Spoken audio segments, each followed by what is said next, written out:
ముంగడు కూర్చొని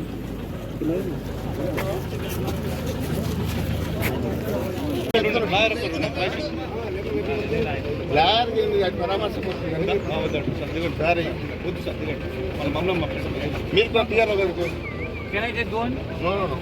A lot of people went there.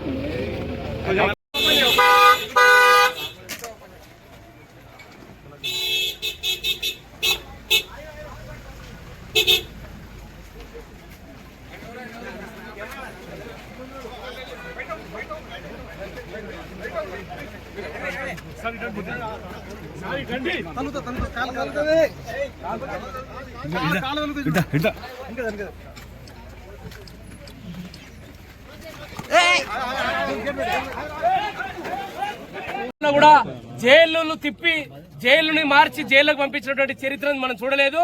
ఈరోజు తెలంగాణ వ్యతిరేకమైనటువంటి రేవంత్ రెడ్డి ముఖ్యమంత్రి అయిన తర్వాత పాలమూరు జిల్లా నుంచి ముఖ్యమంత్రి అయినాడు అనుకున్నాము. కానీ ఈరోజు తన సొంత నియోజకవర్గం నుంచే ఈరోజు కొడంగల్ నియోజకవర్గం నుంచే రైతులను అరెస్టు చేసి అక్రమ అరెస్టు చేసి ఈరోజు సంగారెడ్డి జైలుకు పంపించడం అంటే బీఆర్ఎస్ పార్టీ తీవ్రంగా ఖండిస్తా ఉంది.